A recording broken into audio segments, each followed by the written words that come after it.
437 500. Depuis 4 mois, les 93 maisons au Matadi avec 10 conteneurs de carreaux. Personne ne va sortir. Dehors, personne ne va sortir. Vous voyez que M. le procureur, il va me féliciter avec M. le ministère public. Le ministère public, avec grand respect, il dit je suis terroriste. Je ne suis pas Moussa Ben Laden. Il y a combien d'avions, moi, je voulais. Excusez-moi, je ne suis pas Moussa Ben Laden. Ça, c'est même je suis prisonnier. Même je vais condamner 100 ans de prison. Condamné mort, je vais continuer le travail pour Monsieur le Président. Ça, c'est une fabrication, montage contre moi. Je vais continuer tout le travail en responsabilité, le plus bref délai pour le Président de la République, pour le peuple des Congolais, pour les frères ministres, pour les frères de police, pour les frères militaires. Quelqu'un, Monsieur le Président, avec grand respect, 4 mois, je suis âgé de 80 ans. Vous voyez que Monsieur le procureur, il me condamné 10 ans à cause de quoi? Avant d'abord de me condamner, il faut envoyer quelqu'un à la Kamtchatka, à l'intérieur, regarde le travail. Je suis prisonnier, je travaille, ils ont bloqué mon compte. Ça, c'est mon argent. Si je ne suis pas honnête, ils ne veulent pas donner encore le deuxième projet. Vous voyez, et puis je suis innocent. Vous voulez que tu vas me féliciter, monsieur le procureur, avec grand respect. Vous me condamnez, je vous remercie beaucoup, mais Dieu témoin, je suis innocent, je ne rentre pas dans les politiques, je ne suis pas politicien. Les premières régions, les premières gouverneurs, depuis Mobutu, je ne rentre pas dans les politiques. Depuis l'excellence Kabila, je ne rentre pas dans les politiques. Depuis qu'aujourd'hui l'excellence Tshisekedi dit avec lui, je ne rentre pas dans les politiques. Tu me comprends? Moi, je suis commerçant. Je suis grand commerçant. Je vends, j'achète, aucun problème. Les marchandises, même je suis prisonnier, même tu me condamnes 20 ans, je vais continuer ça à cause du président de la République. Même je vais prêter l'argent pour continuer tout le travail. Ça, c'est pour le peuple de Congolais. Le peuple de Congolais, c'est mon sang. Mon enfant, ils sont nés ici en 1975 à l'unité 6e rue. Depuis 30 ans, je n'ai même pas descendu au Liban. J'ai perdu ma fille à cause de la voie d'Isaïr. Elle descendait choisir des marchandises. Il a fait accident et elle est morte. Regardez mon passeport si je descendais depuis 30 ans. Avec grand respect. Monsieur le Président, à cause du président de la République, je vais continuer le travail. Comme je vous dis, ça c'est mon tâche de fabrication. Et prenez un exemple pour l'excellence Vital Cameron. Tu me comprends? J'ai reçu des contrats. À peu près 150 millions de dollars. À peu plus moyen. Tu me comprends? Mais comment? Moi, je vais faire une corruption. Quelqu'un lui donnait 150 millions de dollars de projets. Je vais donner un terrain, le serpent 3 mètres là-bas, pour lui, ça c'est honteux pour moi. Vous-même, vous le savez. Et Dieu témoin, je connais même pas Soraya. Je suis innocent. Il y a les gens contre les 7 projets pour le président. Il y a les gens, ce soit que Libanais ou bien Congolais, je ne sais pas qui, et le contre les 7 projets, c'est déjà jalousie. Je vous remercie beaucoup. Je suis à votre disposition. Même je suis prisonnier, je vais continuer le travail de plus bref délai. Je vous remercie beaucoup. Merci. Madame, actez qu'ayant la parole en dernier, le prévenu Jamal a clamé son innocence et sollicité donc son acquittement. Prévenu Kamere, vous avez la parole pour 10 minutes. Qu'est-ce que vous avez à dire au tribunal en dehors de ce que vos conseils ont dit?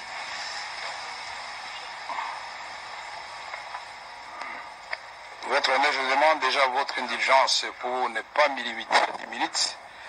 Parce que quand les avocats de la République ont parlé, le procureur général, ils ont eu au total 5h30 minutes pour me charger. Alors vous me demandez de me donner dans 10 minutes. Non, je n'ai pas ça suivi. Je demande... Non. Je demande votre indulgence. Suivez le temps qu'il faut a été donné à vos conseils et ce temps est imparti de manière équitable. Les prévenus ayant droit donc à la parole en dernier, vous avez droit de parler, mais de manière équitable. C'est pourquoi vous avez en principe droit à 10 minutes, comme tout le monde. Votre honneur, je voudrais vous dire exactement ceci. Ici, nous sommes venus pour que la vérité, finalement, puisse aider à votre tribunal de rendre une bonne sentence. 10 minutes, 15 minutes, 20 minutes, je vous demande maximum 17 minutes. Allez. Parce que c'est très important. Merci beaucoup, votre honneur. Je voudrais dire d'abord que je ne suis pas choqué du tout. Je ne suis pas non plus surpris. Parce que depuis le début de cette procédure, j'avais déjà senti la brutalité, l'acharnement avec lequel ma personne avait été traitée. Je disais déjà à ma femme, la messe est dite. Mais en tant qu'homme d'État, j'accepte déjà ce qui va arriver. Pas plus tard que ce matin, quand il est venu, on a prié, je lui ai dit, vous allez entendre là-bas 20 ans, 30 ans, 40 ans, préparer les enfants moralement à cela. Parce que la vraie justice viendra de Dieu. Quand le juge ici, humain, s'écarte de la justice, la vraie, Dieu rétablit toujours l'innocent dans ses droits. Ici, j'ai entendu des choses qui n'ont rien à voir avec le procès. C'est comme si vraiment on veut abattre toute la famille. Il ne faut pas oublier qu'il y a ce qu'on appelle la vindicte populaire. Ah, tala moibiwana, moiva ou quoi, moibina, non, mais c'est pas possible. Comment vous pouvez affirmer des choses, messieurs du ministère public et les avocats de la République, des choses que vous ne maîtrisez pas si ma famille. Vous parlez d'une maison que vous qualifiez d'hôtel particulier. D'abord, Bol, c'est à 45 minutes de Paris. Ce n'est pas les Champs-Élysées. Et pour vous faire plaisir, même si cela ne m'a pas été demandé, vous allez trouver, et il le sait très bien. Donc il a dit que c'était pour des besoins de consommation, comme on va regarder à la télévision. Ah, quand même, d'abord je vous mets au défi, parce que j'ai amené tous les relevés ici, des comptes communs que nous avons avec ma femme.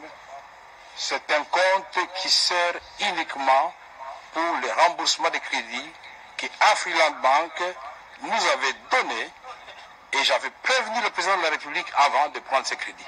J'ai dit, monsieur le président, ma femme a une maison à Orgeval, en France. Moi, je suis un mouchi, je ne peux pas dormir dans la maison de ma femme. Ce qui fait que quand je vais à Paris, ma femme est obligée de venir me suivre à l'hôtel, les enfants restent à la maison.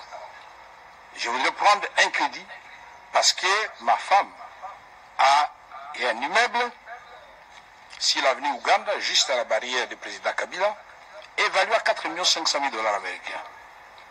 Elle a un autre immeuble sur l'avenue Giré de 6 étages et elle vient de vendre, d'ailleurs, on n'a pas encore tout payé, 1 700 000 lui ont été réservés. Dernièrement ici. Alors quand on entre dans des considérations de la vie privée des gens, il faut faire attention. Cet immeuble est enregistré sur les noms des enfants. Mpiana Daïda, Mpiana Soaya, Mpiana Junior et Kinwani Diams. C'est vérifiable. Je ne vois pas comment on va venir ici expliquer des choses qui n'ont rien à voir avec le procès. Quand l'avocat a dit que j'ai financé la campagne de mon parti, mais j'ai vu les gens tiquer, me poser la question au membre du parti. Combien de maisons j'ai vendu ici? J'ai vendu à Bukavu pour totaliser ce montant-là. Chaque député, c'est M. Kamere, président national, qui a payé sa caution et qui lui a donné un certain montant pour sa campagne. Député national et provincial. Et si la liste des députés nationaux, c'est 465 députés. Et on peut aller vérifier à la CENI.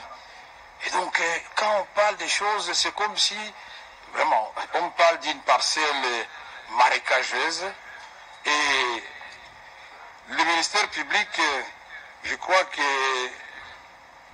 s'est ravisé après. Il dit oui, le président, tout le monde le sait, le président prêté serment a été investi le 19 janvier. Je crois que très vite il s'est rendu compte que ce n'était pas comme ça. Puisqu'après, j'ai appris que non, on a donné la parcelle à Cameroun le 23 janvier, c'était à 2 jours qu'il ne devient directeur de cabinet. Donc lui, le procureur général, savait déjà qu'il allait être directeur de cabinet. Mais seulement vous dire, monsieur le procureur général, que le premier qui avait été désigné directeur de cabinet, c'était Eberand Kolongere. Si vous voulez qu'on vous donne le secret d'État ici. C'est moi-même, quand le président me pose la question, mais au fait, on n'a pas eu la primature. Notre accord de Nairobi, c'était Félix Tshisekedi, président, Kamere, premier ministre. Et avec on n'a pas eu la primature. Ah, toi, tu peux accepter le directeur de cabinet, mais pourquoi pas, monsieur le président, puisqu'on n'a pas un autre poste. Voilà comment j'ai été nommé directeur de cabinet. Et la discussion a eu lieu avec précision à l'hôtel Béatrice au 2e niveau. Et les témoins sont là pour le dire. À l'Assemblée nationale, on gère de fonds secrets que j'avais transformés en montant à ce qu'on appelle invisible. Tous les députés le savent. J'ai multiplié les salaires des agents de l'Assemblée nationale par 6 de l'administration. J'ai multiplié les salaires des députés par 3. Et j'ai donné le véhicule à chaque député, j'ai donné le véhicule au secrétaire général de l'administration, j'ai donné le véhicule au directeur des différentes directions. Je viens d'arriver à la présidence, demander aux conseillers leur salaire est multiplié par 3. Kalula, quand il a vu l'avocat Kalula, général, il dit, ah mais comment binon bon me belé bon non. Il ne faut pas avoir cet esprit de niveler par le bas. Partout où je passerai, je ferai du social. Je le supplie à la présidente pour aller poser des questions. Parce que nous recevons 2 fois par mois 400 000 $ américains qu'on appelle caisse de secours. Cet argent sert à la fois pour enterrer, soigner et les agents du cabinet, membres de leur famille, et les agents de l'administration, et même la GR, et même le carburant de la GR, puisque le ministère des Finances très souvent ne paye pas ni le carburant de la GR. Combien de fois le général Kassongo, qui est de la police, et pourtant qui dépend du ministère de l'Intérieur, n'est-il pas venu pour dire qu'il faut vraiment que tu nous aides, vous nous avez confié une grande mission, mais nous n'avons rien. Qu'est-ce qu'on fait? Alors, donc il ne faut pas venir ici, moi je ne suis pas ce genre de personne. Alors je rentre dans ce que a été dit ici. On a parlé du communiqué de M. Kamere, non. C'est le communiqué du président de la République. Et c'est une pratique républicaine. Dans tous les pays du monde, quand le Premier ministre tombe, le gouvernement expédie les affaires courantes. Le gouvernement ne peut plus poser les actes comme si il était légitime. Non, les affaires courantes. Et là, c'est bien mentionné ici. Les cas exceptionnels seront soumis à l'autorité préalable de son Excellence, Monsieur le Président de la République, chef de l'exécutif. C'est en français. Et on ne parle pas seulement des dépenses, mais on parle aussi des recrutements et de mise en place. Puisque c'est à ce moment-là suspect qu'on profite pour engager les membres de la famille, pour dilapider les biens de l'État et le peu d'argent qui reste dans la caisse. Ce qui fait que souvent, quand les nouveaux ministres arrivent, ils ne trouvent ni ordinateur, ni un peu d'argent dans les comptes. Ici, mon intérimaire vient d'écrire au mois d'avril, pendant que je suis en prison, donc ce n'est pas Kamere qui vient de demander d'écrire, il écrit sur instruction du président de la République pour instruire Madame la ministre de la fonction publique de surseoir ou de rapporter son arrêté. Et qu'est-ce qu'il dit à la fin, ici au milieu? Il dit l'instruction de la haute hiérarchie, toujours en vigueur, contenu dans les communiqués officiels de la présidence de la République du 25 janvier 2019 relative à l'interdiction de procéder au mouvement du personnel de l'administration publique. Ça, c'est quand même ça. C'est Berand. C'est la fonction. Ce n'est même pas Berand, c'est le président de la République. Alors, ne nous amenez pas ici à juger le président de la République. Beaucoup de respect pour cette fonction qui vous commencez à prendre à la légère. Deuxième élément. On dit, monsieur Kamere dans le cadre des différents marchés, avait déjà reçu des motivations, des contrats. Mais M. Kamere n'a négocié aucun contrat dans le cas de 57 millions qui sont mis en cause ici. M. Jamal est là. Le premier contrat, je ne cesserai de le répéter, c'est en avril 2018. Je ne suis pas là. Ça, c'est signé et paraphé par Sier Bitakwira. Les prix sont déjà déterminés à ce moment-là. La maison type D, 35 000 $ américains. Duplex, 45 000 $ américains.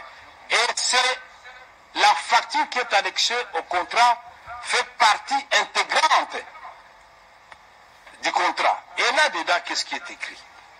En bas, c'est bien écrit que les frais de ce chiffre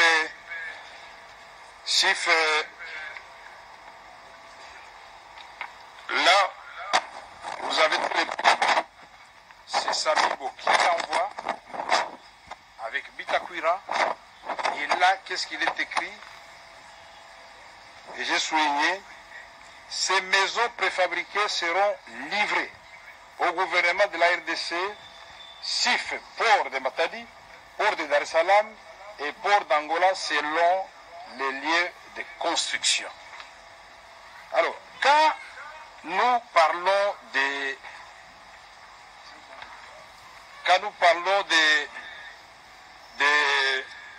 dédouanements, des frais administratifs, les avocats l'ont dit avec beaucoup d'éloquence, M.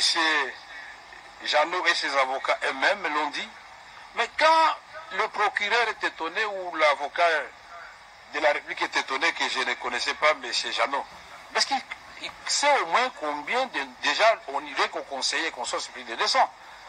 Toute l'administration, là, nous sommes au nombre de combien? Moi, je crois qu'une bonne administration travaille par l'écrit. Je n'ai pas besoin de voir chaque agent individuellement. Sinon, j'exigerais à tout le monde de venir me voir avant de signer le document. C'est ça qui pourrait constituer effectivement que c'est mon petit de confiance. Mais il est là depuis l'AFDEL. Il est nommé à ce poste d'import-export en 2001. Alors, on se pose la question. Il a toujours fait ce travail. Et ici, j'ai amené le document de ce qu'il a toujours fait et de la même façon. Donc, quand Béassikou écrit, il fait, c'est bon. Quand Kamer écrit, il fait, c'est mauvais. Ah non, il y a quelque chose qui ne marche pas très bien. Nous disons ici, nous sommes venus, et j'ai cru entendre ici que nos amis ont refusé finalement, et c'est la première fois que j'entends ça, je ne suis pas juriste, que pièce contre pièce, ou pièce sur pièce, ce n'est pas une bonne chose. Mais c'est donc éloquent qu'ils ont cherché partout, puisque la première charge, c'est détournement des deniers publics.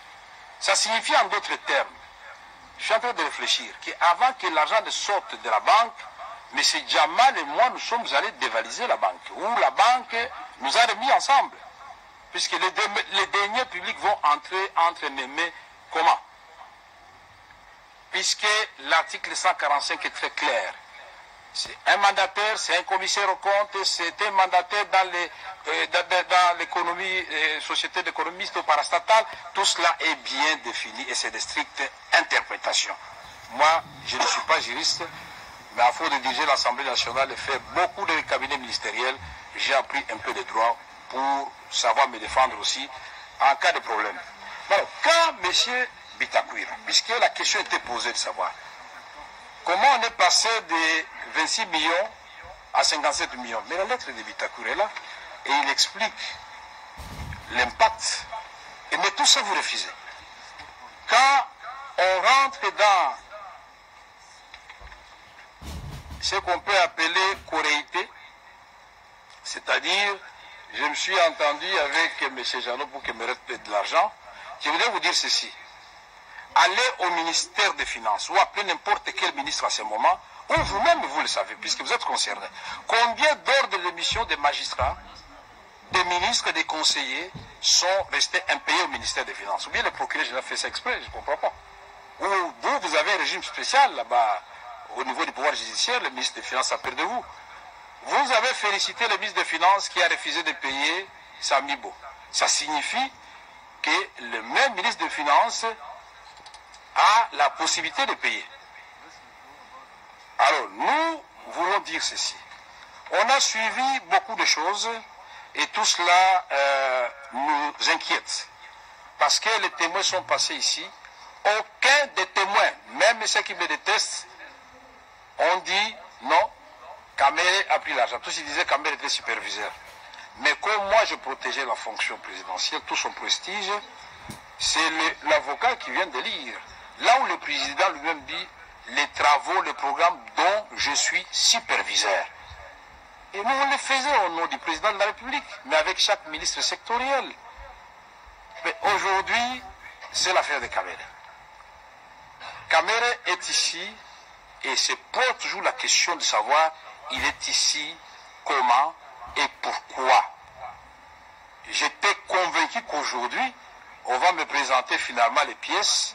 Monsieur Kamere, sur les 57 millions de dollars américains, voici preuve à l'appui ce que vous avez reçu. Monsieur Kamere, sur les 1 174, je ne sais pas combien de M. Jeannot, voici votre part. On ne doit pas s'y poser, on doit présenter.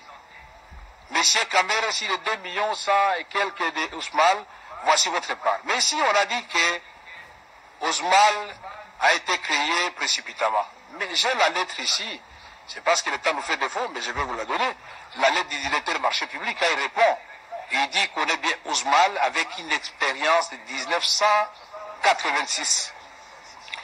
Mais on confond. Quand on fait la mutation pour entrer dans l'OADA, on considère que c'est ça la date de la création de l'entreprise. Je ne suis pas là pour faire l'avocat de Jamal. Mais je voudrais ici quand même, avant de clôturer, montrer une seule lettre. C'est la lettre de Carmode qui écrit puisque quand le procureur a posé la question, comment vous avez fait confiance à Ousmane, c'est Carmode qui écrit d'abord, et ce monsieur avait déjà commencé, dès que le président lui a parlé au Kanchachi, il a commencé déjà à préfinancer les maisons.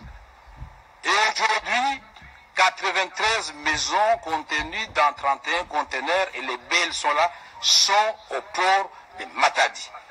Et dans la lettre, ils disent que 907 autres maisons se trouvent à Istanbul. Et donc, nous avons payé 2 115 000 dollars américains, le ministre des Finances Yave, et ça représente 3,7% de la facture. Il ne faut pas qu'on donne l'impression ici qu'on a tout donné. Mais la prestation représente déjà 30%. C'est ce qui avait été convenu. Ici, je voudrais dire aussi que nous sommes entrés, pas de faire le droit ici. Ce que j'ai entendu, c'est qu'on est en train de faire de la politique. Mais laissez-moi vous dire que le programme de 100 jours, c'est 132 000 enseignants nouvelles, non payés, qui sont payés par Félix Tshisekedi. 300 000 nouvelles unités en train d'être mécanisées.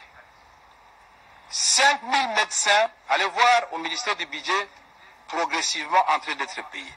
Le salaire des enseignants est passé de 50 dollars à 250 dollars américains pour permettre aux parents de ne pas payer. Et ceci, vous vous souviendrez quand nous étions partis au sacre, quand revenant de Rome, le cardinal Ambongo avait dit, Monsieur le Président, c'est une bonne chose de parler de la gratuité, mais il ne faut pas que la réforme vienne tuer finalement le système éducatif. Et il a fait ces 2 remarques.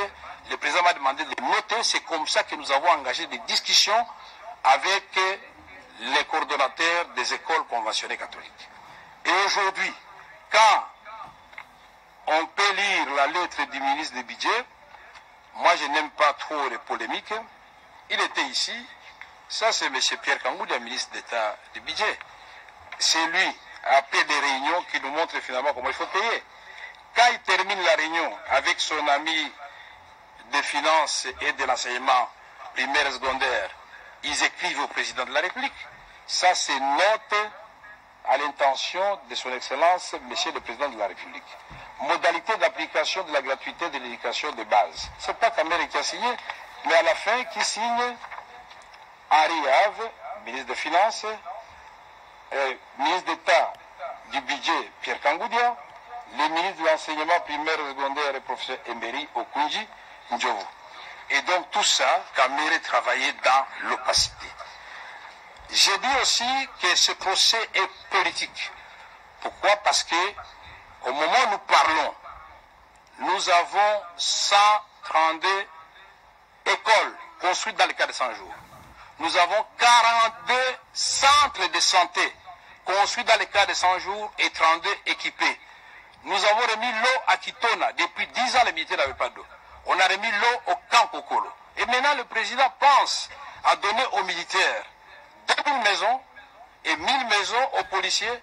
Vous estimez que le président qui avait dit qu'il va faire du social des militaires et des policiers, le premier défenseur de la République, sa priorité, c'est une mauvaise chose. Moi, je suis étonné. Donc, je voudrais conclure en disant ceci. On n'a pas pu démontrer ici, puisque c'est en direct, par une pièce irréfutable, le détournement des deniers publics par M. Kamere. On n'a pas pu démontrer ici, d'ailleurs, je n'avais même pas besoin de parler, puisque Jamal a parlé lui-même, il ne m'a jamais rien remis. On n'a pas pu démontrer ici la correctité avec M. Jeannot, puisqu'il vous a présenté toutes ces pièces. Le comptable a parlé. Je me demande quand le comptable parle, le ministère public ferme les oreilles ou comment? Puisque le comptable a dit oui, j'ai reçu une décharge et au retour, Jeannot est venu me remettre les pièces justificatives. Alors je pose la question, au niveau de la corruption, vous supposez qu'on m'a corrompu parce que Changaloume est mon cousin, donc monsieur le président. D'aujourd'hui, s'il y a un membre de votre famille ici à Makala, automatiquement on doit vous amener aussi à Makala. Comme je suis là, donc en principe, on devait amener aussi mes enfants. Votre papa, c'est un voleur. Alors vous tous là, vous êtes des voleurs. Mais le pénal, c'est individuel. C'est un père de famille. Il a ses enfants, il a sa femme. Et il est présumé innocent. On a essayé de le torturer à gauche, à droite, citer le nom de Kamere. Mais je vais citer un innocent. Le papa ici a été soumis aussi à beaucoup d'interrogatoires. Citer Kamere, pas de Kamere. Et c'est politique, pourquoi? Parce que quand nous découvrons qu'il y avait des ponts, plus de 35 ponts, qui n'avaient pas été placés alors qu'ils avaient déjà été achetés, on découvre qu'il y a des bacs 24, on les pose et on fait 2000 km de route bâtie, le DG de l'office des routes est arrêté. Quand on accélère les travaux de Saute-Mouton et on fait l'avenue du commerce, on bétonne Bokassa, on fait une nouvelle avenue à Kinsuka, on bétonne une partie de l'avenue du tourisme. On dit non, non, non, l'avenue de l'université, il n'y a plus de Maboulou Mazengele. C'est fini cette affaire, ça appartient au passé. On fait Kurumba, on fait Pelende, à Tchangou. On dit non, si on laisse ces gens continuer à cette allure, avec seulement 222 millions sortis du trésor public, 17 millions de fonds de promotion de l'INESI et 27 de FONER, ou l'inverse, mais j'ai les tableaux ici. On se dit non, ça c'est la valeur d'un seul ouvrage dans le passé. Je ne vais pas engager de polémique ici. Donc j'aurais voulu que nos magistrats qui sont très regardants, parce que la République n'est pas née d'aujourd'hui. On a eu la zaïrianisation, on a eu l'objectif 80, on a eu des promesses. Mais celui-ci arrive et il commence. Et la pratique des 100 jours, je vis les 100 jours du président Trump, ce n'est pas terminé. Et il a expliqué pourquoi. J'ai vu les 100 jours du président Macron, les 100 jours du président Giscard d'Estaing, les 100 jours de Mitterrand. Les 100 jours, c'est une pratique désormais connue du président du Ghana et du Sénégal. Allez sur Internet, vous allez voir ça. Et qui conçoit ça et sous la direction de qui? Mais le président n'est pas n'importe qui pour venir s'asseoir avec les gens. C'est son directeur de cabinet.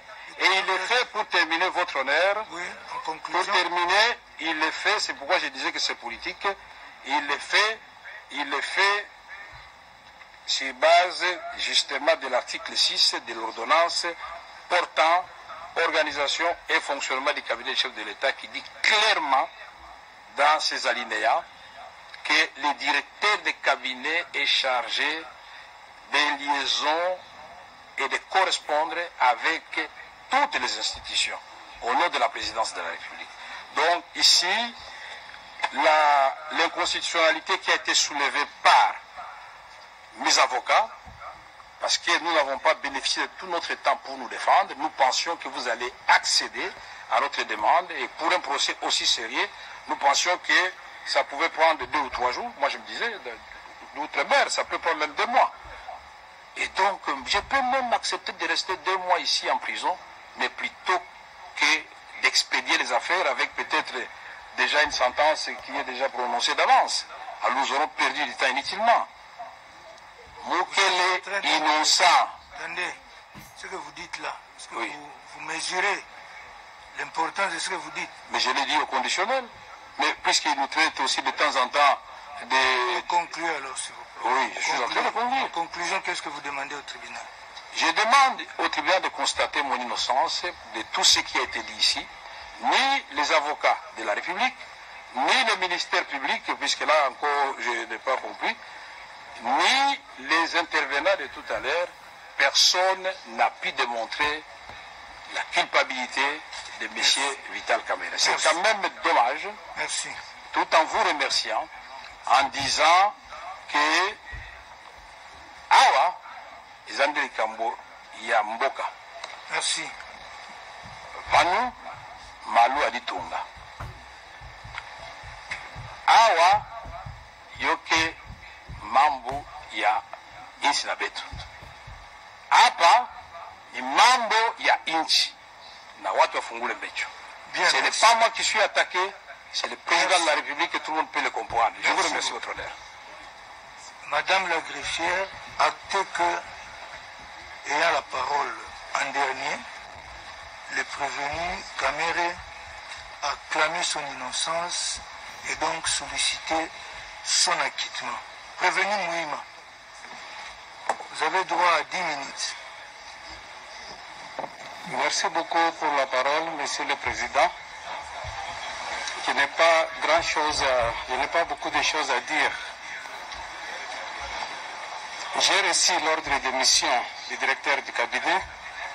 J'ai reçu l'argent auprès du comptable public. Je suis allé faire le travail comme je l'ai toujours fait, avec loyauté. J'ai fait mon rapport à mon directeur du cabinet et il n'y a pas eu de reproches. Donc je déclare mon innocence. C'est tout. Madame, actez que le prévenu Mouima, ayant la parole en dernier, a clamé son innocence, donc sollicité par la même occasion son acquittement. Ceci étant, la religion du tribunal étant éclairée, les débats sont donc déclarés clos et la cause mise en délibéré pour recevoir jugement le 20 juin 2020. Les conseils de parties sont donc invités à déposer leur note d'audience au plus tard samedi à 16h. Plus rien n'est restant au rôle, l'audience est levée.